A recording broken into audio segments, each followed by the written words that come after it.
All right, good morning, professionals you trust. Glad to see you all again. This morning we have Marne Garcia with HRK as our presenter of the week. And as always, we like to give them a little introduction to make sure that you know as much about them as we do, so you can come to appreciate Marne as much as we do in the group. So the three questions that she answered this week, number one was share a little bit more about your family. Marne says, I have two daughters, Julia, 18, and Natalie, 15, and I am close with my aunt and uncle in Olympia and have cousins all over the place. I get that, me too. Second question is, what is something we don't know about you? Marne is a licensed turbo kick instructor and certified Zumba instructor, but she doesn't teach anymore because she keeps injuring herself. Oh no. Nice. Good to call that quits. And then what is the most unique aspect of what you do? HRK has a team with very diverse skill set, and there isn't much we can't tackle. Bold statement. I love it with that. Marne, go ahead and take it away. Okay. So my presentation today is kind of a little bit of a hodgepodge of different things. I was trying to think about what are some things that we just don't think about every day in our world. And I think probably the biggest thing is the laws, the employment laws, what we do in a situation where an employee asks us to go, sorry, my timer. An employee asks us to go on a leave or something along those lines. And sometimes we just don't know the rules for that. So I wanted to share a little bit reminder about what HRK does. I was inspired by Tina's presentation to talk a little bit about my journey and how some of the things got me to where I'm at today. And some of them were tragedies as well, or, things that were rough to overcome, but kind of got me to where I'm at right now and all that good stuff. So, and then sharing all the fun stuff about laws. We love to talk about the legal stuff too. Okay, so can everybody see my screen okay? Okay. So let's make sure I can do my screen. Okay, so a little bit about HR Kinections, just a reminder. I need to move you guys, hold on. Oh, please, can't see my screen.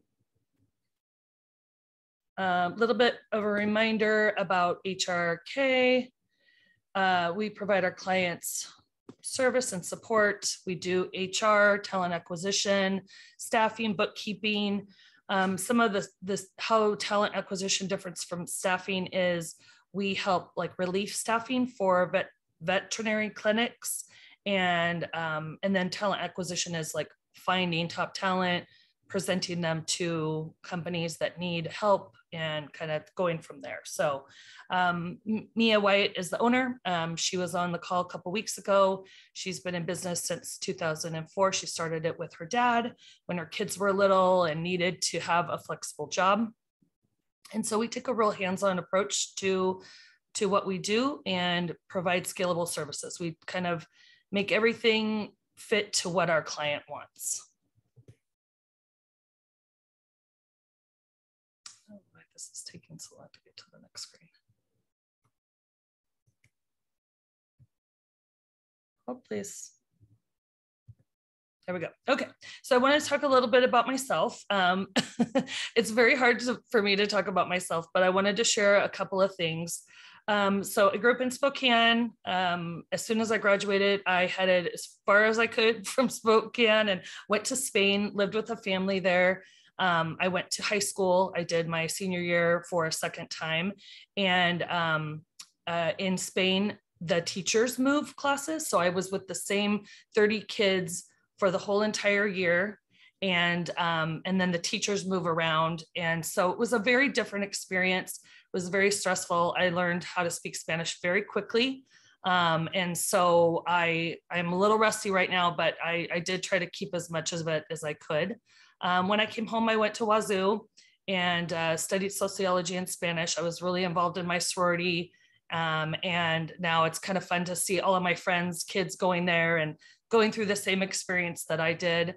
And so after graduation, started working at Enterprise Rent-A-Car. I met my husband there, and it definitely took me on a path of sales, and then took that sales piece into recruiting, selling jobs at enterprise. And, you know, working at enterprise is hard. It is, you know, 6 days a week from 7 o'clock in the morning until 7 o'clock at night, if that. And so the burnout was really hard. And so both he and I left and went to different industries. So I went to self-storage, and that's where I had my girls. And then when public storage took over, I got to take a little time off. And unfortunately, during that time, my dad got really sick, and he passed away from skin cancer in 2007.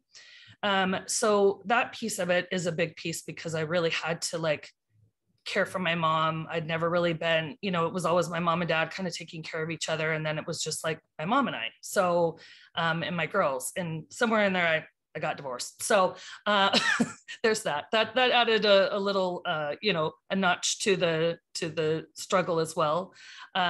So I went to Chateau Saint Michel and then Restaurants Unlimited, kind of trying to find where my spot was. And I was at RUI for many years, had a really great career there. And then when my mom got sick, I left and I took FMLA leave, and then I just never went back. So, and then after she passed away, I kind of had a little midlife crisis, and I bought a gym. So I did that for a couple of years, and then the pandemic hit. Sold it in 2021, and then started working at HRK in this new role in the beginning of 2022, and it's been awesome. I have a lot of typos on this slide, but that's okay. Okay, so kind of going back to HRK now, talking about that, doing different things: workplace employment law, training and development, bookkeeping, payroll, and then special projects. So things I thought that you guys should know about being a small business is what kind of laws you need to follow if one of your employees asks for any time off or a leave or anything like that. Most of our businesses aren't big enough to comply with FMLA because you have to have 50 employees. But I think that following an FMLA plan is smart and good for us. So if somebody were to ask to go on a leave, you know, talk about how much time they need and kind of follow the law. And that really helps to protect us as employees and as business owners. So this is how businesses comply. And then how the state helps employees is they created the Paid Family and Medical Leave Act. And this started in 2018. And it's basically a paid leave program for anybody that wanted to take medical leave or care for a family. That's all done through the state. It's not done through organizations. However, I am always like the person that advises on what they need to do and how they sign up and things like that. And then there's the Family Care Act. This allows employees to take leave offered by an employer to care for an ill child or family member.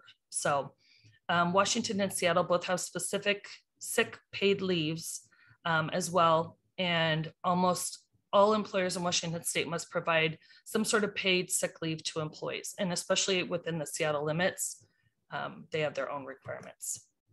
So this slide is a lot, but basically it's showing who qualifies as like a family member. And for paid leave, it's, you know, there's different leaves for, or different people that you can qualify as a family member, a grandparent, a spouse, a sibling. And then on the Family Care Act, it includes parents-in-law, your in-laws, or other people that may not be qualified under FMLA.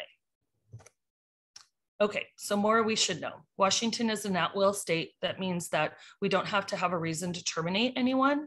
However, the Equal Employment Opportunity Commission, they definitely love it when there's no documentation. It's real cut and dry. So I always recommend to have at least a performance improvement plan or something in line that shows that there was an incident for the termination. And then Washington State does not require employers to provide any leave or paid holidays. However, many organizations add this to their employee perks. So like 2 to 3 days for bereavement leave, vacation. The only thing is the vacation plan has to be, or PTO plan has to be more rich than whatever the state sick time provides. So, or mandates. Employees accrue paid sick leave for all hours worked. This all started at the beginning of 2018. New employees begin accruing sick leave on their first day of work. There's no cap for the amount of paid sick leave hours an employee can accrue within your accrual year, but any unused balances can be rolled over up to 40 hours. So there's that. And then meal and rest breaks. So meal and rest breaks are very important. It's very much depends on the industry, but making sure that your employees take a 30-minute long unpaid, no work time meal break for between the 2nd and 5th hour of every shift, and also making sure that they step away from their computers at least 10 minutes for every 4 hours worked. So these are things that definitely have been kept track of by employees that are disgruntled and brought these things back and, you know, called up and made a complaint, and the companies have to back pay the time and figure it out. It's very difficult to go backwards. So you can waive the meal break, especially like in the restaurant industry. It's really hard to step away for 30 minutes if you only work a 5-6 hour shift. But that all has to be in writing. And here's all the laws. Ooh, there's so many, depending on the employee amount and everything like that. It's really there's like 180 laws, something along those lines, that the Department of Labor administers. But Washington State definitely has more stringent laws, and they're all very employee friendly, not employer friendly. Okay, and that's it. Are you guys still